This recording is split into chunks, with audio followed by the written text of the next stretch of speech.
Nitin highway company परिसरात नादब्रह्मा इडलीच्या दुसऱ्या शाखेचं राष्ट्रवादी काँग्रेसच्या शरद पवार गटाचे ठाणे जिल्हा अध्यक्ष सुहास देसाई यांच्या हस्ते उद्घाटन करण्यात आले।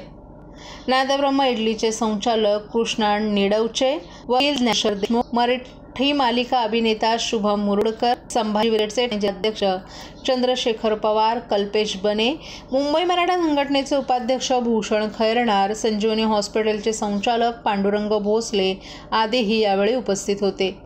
उपस्थित मान्यवरांचं या ठिकाणी स्वागत करण्यात आलं। मराठी उद्योजकांना एक सुवर्ण संधी आहे स्वतःच व्यवसाय सुरू करण्याची। नादब्रह्मा इडलीची फ्रँचायझी घेऊन मराठी उद्योजक स्वतःचा व्यवसाय सुरू करू शकतात। तसंच नादब्रह्मा इडली कशा प्रकारे खवय्याची चवसाठी श्रेय आहे, तसंच उत्तम दर्जाचे खाद्यपदार्थ देण्याचा प्रयत्न असल्याचं यावेळी संचालक कृष्णा निडवचे यांनी सांगितलं। नादब्रह्मा इडलीच्या संपूर्ण महाराष्ट्रावर 250हून अधिक शाखा आहेत। नादब्रह्माच्या मार्फत 5000हून अधिक लोकांना रोजगार उपलब्ध करून देण्यात आले आहेत। केवळ 10 रुपयांमध्ये इडली चटणी सांबार येथे उपलब्ध असणार आहे। जितेंद्र पडवळ आणि जान्हवी पडवळ यांचीही या उद्घाटन सोहळ्यास उपस्थिती लाभली। नादब्रह्मा इडलीच्या पुढील वाटचालीसाठी या ठिकाणी संभाजी ब्रिगेडच्या वतीनं भरभरून शुभेच्छा देण्यात आल्या। या संदर्भातील अधिक माहिती संभाजी ब्रिगेडचे चंद्रशेखर पवार यांनी दिली आहे। आज 3 वर्षामध्ये बघता बघता हे नादब्रह्मा इडलीचं छोटंसं रोपटं आज महाराष्ट्रामध्ये प्रत्येक ग्राहकांपर्यंत जाऊन पोहोचलेलं आहे। आणि ग्राहक आमच्याकडे जेव्हा सकाळपासून संध्याकाळपर्यंत इडली खाण्यासाठी येतात तेव्हा प्रत्येक जण आवर्जून आम्हाला सांगतात अफोर्डेबल पण आहे, प्रत्येकाला स्पंजी असेल, ती क्वालिटी आहे, क्वालिटी जी आहे ती पण आम्ही मेंटेन ठेवून प्रत्येक ग्राहकाची सेवा करण्याचं काम नादब्रह्माच्या माध्यमातून होतंय। आणि दररोज नादब्रह्माच्या माध्यमातून 3 ते 4 लाख इडली आम्ही दररोज बनवतो। त्याच्यामुळे ही 10 रुपयामध्ये इडली देण्यासाठी आम्हाला परवडतं। आणि प्रत्येक ग्राहक आम्हाला एकच सांगत असतो की इडली प्रत्येकाच्या आरोग्याला चांगली आहे, हेल्दी आहे। लहान मुलापासून ते वयस्कर व्यक्तीपर्यंत सकाळपासून ते संध्याकाळपर्यंत कोणीही ही इडली खाऊ शकतो।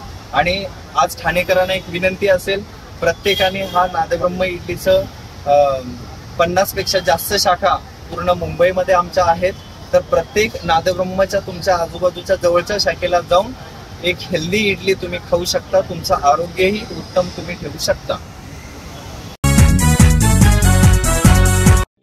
महाराष्ट्रातील भगिनींना आधार देणारी राज्य शासनाची मुख्यमंत्री माझी लाडकी बहीण योजना। या योजनेअंतर्गत अल्प उत्पन्न गटातील 21 ते 65 वयोगटाच्या भगिनींना मिळणार दरमहा 1500 रुपयांची मदत। अर्ज करण्यासाठी 31 ऑगस्ट 2024 पर्यंत मुदतवाढ। कुटुंबाचं वार्षिक उत्पन्न 2.5 लाख रुपयांपेक्षा कमी असलेल्या महिला पात्र। कुटुंबाकडे पिवळं किंवा केशरी रेशन कार्ड असल्यास उत्पन्नाचा दाखला आवश्यक नाही।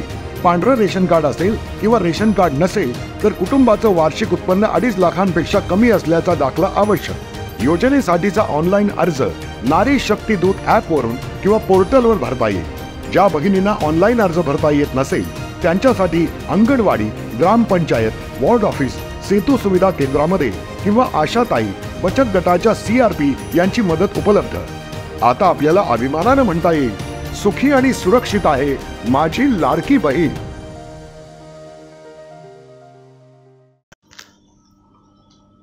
मोठे प्रकल्प राज्याबाहेर हलवून महायुती सरकारनं राज्याला अधोगतीकडे नेलं आहे। तसंच लोकसभा निवडणुकीत झालेल्या पराभवानंतर विधानसभा निवडणुकीत विजय मिळवण्यासाठी मुख्यमंत्री एकनाथ शिंदे यांनी लाडकी बहीण योजना जाहीर केली। या योजनेअंतर्गत दिले जाणारे 1500 रुपये म्हणजे दुसरं तिसरं काही नाही तर मतं खरेदी करण्याचा मार्ग असल्याचं माजी मुख्यमंत्री आणि ठाकरे गटाचे प्रमुख उद्धव ठाकरे यांनी म्हटलं आहे। भगवा सप्ताहाचा एक भाग म्हणून शनिवारी ठाण्यातील सेनेच्या कार्यकर्त्यांना संबोधित करताना ठाकरे यांनी हे लोक अशा योजनांअंतर्गत 1500 रुपये देऊन तुम्हाला आणि महाराष्ट्र राज्याला विकत घेण्याचा प्रयत्न करत असल्याचं सांगितलं। तुम्ही याला परवानगी देणार आहात का? आगामी विधानसभा निवडणुकीत आपली लढाई महाराष्ट्र द्वेष्ट्यांशी असेल असंही ठाकरे यांनी सांगितलं। मंत्रालय मुंबईतच राहावं की अहमदाबादमधून राज्य चालवायचं आहे का असा सवालही त्यांनी उपस्थितांना केलाय। तर 1500 रुपयांची मोठी रक्कम सामान्य महिलेच्या जीवनात विशेष फरक करणार नसल्याचंही त्यांनी सांगितलं, कारण ही रक्कम खूपच कमी आहे। तसंच ठाणे महापालिकेत मोठ्या प्रमाणात भ्रष्टाचार होत असल्याचा आरोपही त्यांनी केलाय आणि मुख्यमंत्र्यांच्या मित्रांना कंत्राटं दिली जातात आणि शहराला कर्जबाजारी होऊ दिलं जात आहे. 3 महिन्यानंतर आम्ही या गोंधळाचा पर्दाफाश करणार असल्याचंही त्यांनी सांगितलं. मुंबई, ठाणे आणि अयोध्येतील विकासकांकडून जमिनी खरेदी केल्या जात असल्याचा आरोप करत ठाकरे यांनी आम्हाला प्रभू रामाला भाजपपासून मुक्त करायचे आहे. अशा विकासकांना जमीन खरेदी करण्याची परवानगी देण्यासाठी रामभक्तांनी रक्त सांडलं नसल्याचंही ठाकरे यांनी सांगितलं.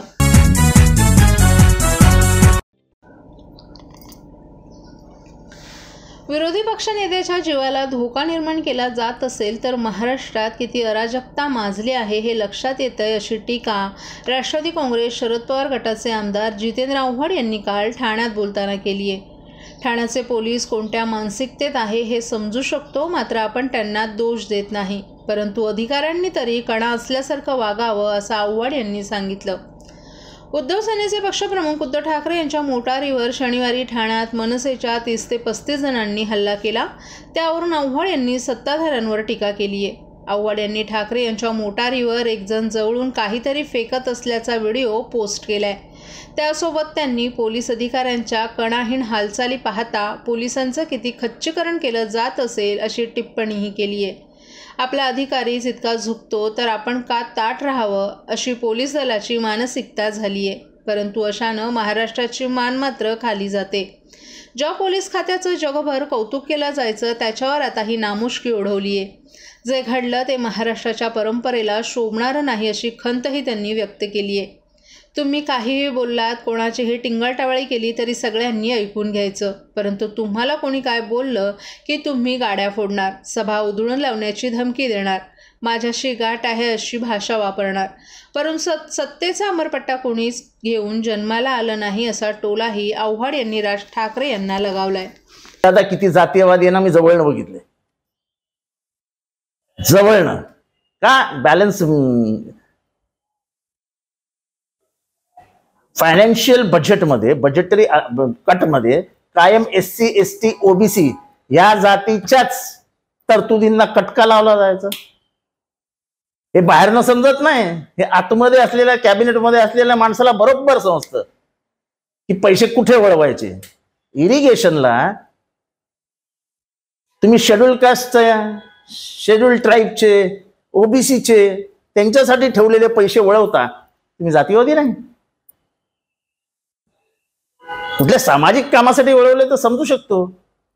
ज्याच्यातनं पर्सेंटेज मिळणार आहे अशा पर्सेंटेज मधल्या कारणांसाठी जर तुम्ही पैसे OBC, SC, ST वळवणार असाल तर तुमच्या इतका घाणेरडा जातीवादी नाही कुणी. मराठा आरक्षण सुरू आहे आणि आता असा आरोप लावला जातो की मनोज जरांगे पाटील यांच्या आडून शरद पवार आणि उद्धव ठाकरे यांना काय पुढे मागे बाजूला डावीकडे उजवीकडे त्यांना कायम शरद पवारच दिसत असतात.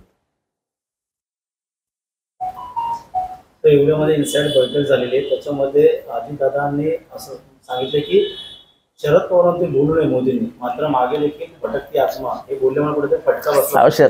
अहो त्यांनी स्वतःला तपासावं ना आधी. म्हणजे ते महान आहेत, ते मोदींना पण बोलू शकतात. अजितदादा काय महान आहेत, ते कोणाला काही बोलू शकतात.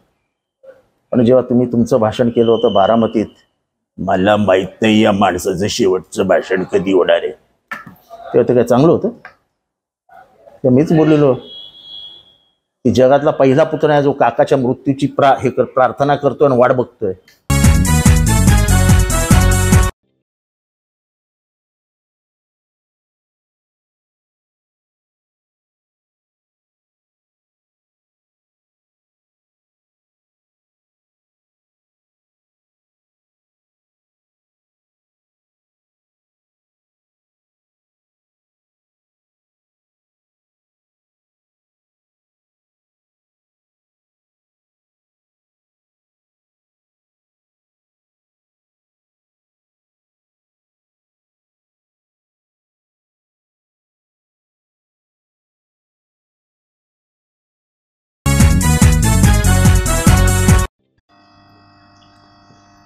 शिवसेनेचे खासदार नरेश मस्के यांनी संजय राऊत यांच्यावर तिखट टीका केली आहे.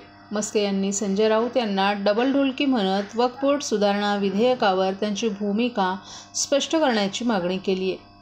संजय राऊत उबाटा गटात असले तरी ते राष्ट्रवादी काँग्रेसच्या पॅरोलवर काम करत आहेत. मुस्लिम आंदोलनकर्त्यांच्या संदर्भात मुख्यमंत्री एकनाथ शिंदे आणि आपण पाठवले असल्याचा बिनबुडाचा आरोप करत राऊत मूळ मुद्द्यापासून पळ काढत असल्याचं मस्के यांनी सांगितलं. वक्फ बोर्ड सुधारणा विधेयकावर उबाटा गटाचं मत काय आहे? संसदेत विधेयक मांडलं तेव्हा उबाटा खासदार कुठे गेले होते? जेव्हा हे विधेयक पटलावर आलं तेव्हा तुमचे खासदार सभागृहातून पळून गेले का, असा प्रश्नही मस्के यांनी विचारलाय. हिंदू हृदय सम्राट शिवसेना प्रमुख बाळासाहेब ठाकरे यांनी वक्फ बोर्ड बरखास्त करण्याची भूमिका घेतली होती. तीच भूमिका संसदेत का घेतली नाही याचं उत्तर संजय राऊत यांनी द्यायला हवं, असंही मस्के यांनी सांगितलं. मस्के यांनी राऊतांवर दुतोंडी भूमिका घेतल्याचा आरोप करत संजय राऊत चाकरी करतात शरद पवारांची आणि भाकरी खातात उद्धव ठाकरेंची. राऊत यांच्या वक्तव्याचा उद्देश उद्धव ठाकरेंना मुख्यमंत्रीपदाच्या शर्यतीतून बाजूला करण्याचा आहे, असंही त्यांनी म्हटलं आहे. या टीकेनंतर संजय राऊत यांची प्रतिक्रिया काय असेल याकडेच आता सर्वांचं लक्ष वेधले. शिवसेनेमध्ये राष्ट्रवादी पक्षाच्या आणि शरद पवार पक्षाच्या साहेबांच्या पेरोलवरती संजय राऊत आहेत आणि भाडोत्री म्हणून शिवसेनेत काम करत आहेत. संजय राऊतांनी सकाळी एक भूमिका जाहीर केली आणि मीडियासमोर सांगितलं की ती जी माणसं होती, जे मुस्लिमांनी आंदोलन केलं, ती मुख्यमंत्री एकनाथ शिंदे, माझा फोटो दाखवला, यांच्या समवेत असतात. ही जी काही लोक आहेत ते मुस्लिम समाजात काम करणारी लोक आहेत, मुस्लिम समाजाकरता काम करतात, ती सगळ्यांकडेच असतात. तुम्ही त्यांना जाऊन विचारा, ते उद्धव ठाकरेंकडे पण होती, त्यांच्याकडे पण जात असतात, संजय राऊतांकडे पण जात असतात. त्यांचे फोटो मी काही दाखवणार नाही. तुम्ही जर त्या लोकांना जाऊन भेटलात तर ते त्यांच्याबरोबरचे फोटो तुम्हाला दाखवतील. परंतु असा आरोप करून संजय राऊत काढता पाय काढतात, मूळ भूमिकेपासून दूर जात आहेत. त्या मुस्लिम आंदोलकांनी जो प्रश्न त्यांना विचारला होता की तुमची वक्फ बोर्डाच्या जो सुधारणा विधेयक आलेला आहे त्या विषयावर तुमचं मत काय, आणि ज्यावेळी संसदेमध्ये हा विषय चर्चेला आला, ते जेव्हा विधेयक दुरुस्ती करता संसदेमध्ये आणलं गेलं तेव्हा तुमचे खासदार होते कुठे?